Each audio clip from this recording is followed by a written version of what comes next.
ಆಗಿರೋದು ಕಂಡೋರ್ ಮನೆ ಆಗಿರ್ಬೋದು. ನಿನ್ನೆ ಒಂದು ಆಫೀಸ್ಗೆ ಹೋಗಿದ್ದೆ, ಭಾಷ್ಯಂ ಸರ್ಕಲ್ ಅಲ್ಲಿ CCTV ಅವ್ರದ್ದು ವಿನೋದ್ ಅನ್ನೋರ್ ಆಫೀಸ್ಗೆ ಹೋಗಿದ್ದೆ. ಅಲ್ಲಿ ಆ ಟಾಯ್ಲೆಟ್ ಮೇಲೆಲ್ಲ ರೀಸಸ್ ಮಾಡಿ ಕೆಳಗೆಲ್ಲ ಮಾಡ್ಬಿಟ್ಟಿದ್ರು. ನಾನು ಮಾಡಾದ್ಮೇಲೆ ಚಿರ್ಕಿ ತಗೊಂಡು ಹೊಡೆದ್ಬಿಟ್ಟು ಲೈಸಾಲ್ ಎಲ್ಲ ಲಿಕ್ವಿಡ್ ಹಾಕ್ಬಿಟ್ಟು ಉದುರಿಸ್ಬಿಟ್ಟು ಸ್ಮೆಲ್ ಎಲ್ಲ ಹೋಗಿಸ್ಬಿಟ್ಟು ಬಂದೆ. ಅವ್ರು ಸ್ವಲ್ಪ ಹೊತ್ತಾದ್ಮೇಲೆ ಅವ್ರು ಹೋದ್ರು, ಯಾರಿದು ಟಾಯ್ಲೆಟ್ ಎಲ್ಲ ಕ್ಲೀನ್ ಮಾಡಿದ್ದು ಅಂತಾರೆ. ಸರ್ ನಾನೇ ಸರ್. ಏನ್ ಸರ್ ಹಂಗ ಒಳ್ಳೆ ಲಾಡ್ಜ್ ಇಟ್ಕೊಂಡಿದ್ರೆ ಆಫೀಸಲ್ಲಿ ಯಾರೋ ನೋಡಿದವ್ರು ಏನ್ ಅನ್ಕೊಂತಾರೆ ಸರ್ ಅಂದೆ.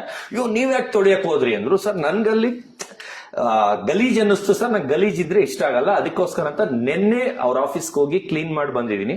ಬೇಕಾದ್ರೆ ಅವ್ರದ್ದು ಮಿಸ್ ಕಾಲ್ ಅವಾಲೇ ಬಂದಿದೆ, ಬೇಕಾದ್ರೆ ನೀವು ಫೋನ್ ಮಾಡ್ಬಿಟ್ಟು ಅವ್ರಿಗೂ ಈಗ ಸ್ಪೀಕರ್ ಫೋನ್ ಹಾಕಿ ಕೇಳಿಸೋದ್ರು ಕೇಳಿಸ್ತೀನಿ. ಇದು ನಿನ್ನೆ ಆಗಿರೋದು. ಆ ತರ ನಾನು ಹೋಗಿದ್ ಕಡೆ ನಂದು ನಿಂದು ಕಂಡೋರ್ದು ಅಂತ ನೋಡಲ್ಲ ಸರ್, ನಂದ್ ಮನೆ ಅಂತಾನೆ ನೋಡ್ಕೊಳ್ಳೋದು. ಅದು ನೀವು ಮನೆ ಅವ್ರ ಮನೆ ಆಗ್ಲಿ ಯಾರ ಮನೆ ಆದ್ರೂ ನಂಗೇನೆ. ಆಮೇಲೆ ಟಾಯ್ಲೆಟ್ ನೀವಾಗ ಅವಾಗ್ಲೇ ನೋಡಿದ್ರಿ ನೀವು, ಇವಾಗೆಲ್ಲ ನೆಂದಿರ್ಬೇಕು.